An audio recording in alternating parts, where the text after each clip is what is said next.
আপুনি যদি লখিমপুৰৰ হয় তেন্তে এইটো জেগা কেতিয়াবা নহয় কেতিয়াবা নিশ্চয় দেখিছে। আৰু এই ডক্টৰ আনন্দ দিহিঙীয়াৰ ঘৰ আকৌ আমাৰ লখিমপুৰৰ এজন বিখ্যাত ডক্টৰ। মোৰ আজি গাটো ইমান ভাল নাছিল, মানে কি হৈছে নিজেও নাজানো পায়। সেই দেউতাৰ লগত মই গ'লোগে তেওঁৰ ঘৰত দেখুৱাবলৈ। এনেই ইমান গৰম, তাতে আকৌ ৰাস্তাত ৰখি দিবলগীয়া হৈছে ট্ৰেইন যোৱাৰ বাবে। পিছে আপুনি কেতিয়াবা এনেদৰে ৰখি পাইছে নাই ট্ৰেইন যাবৰ কাৰণে? ট্ৰেইন যোৱাৰ পাছত আমি চিধা গ'লোগে ডক্টৰ দেখুৱাবলৈ।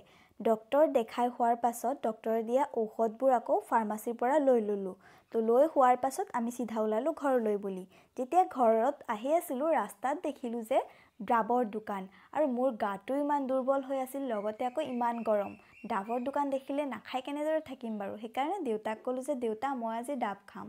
তো সেইকাৰণে লৈ গ'ল দেউতাই ডাবৰ দোকানত। তো ডাব কিনিলোঁ, বাপেক জীয়েকে মিলি ডাব খালোঁ। পিছে মই শুনিছোঁ ডাব খালে হেনো গাত বল হয়। কথাটো সঁচা হয় নে নহয় বাৰু? ডাব খাই হোৱাৰ পাছত আমি ওলালোঁ ঘৰলৈ বুলি। আজিৰ ভ্লগত ইমানেই, লগ পাম নেক্সট ভ্লগত। Bye bye.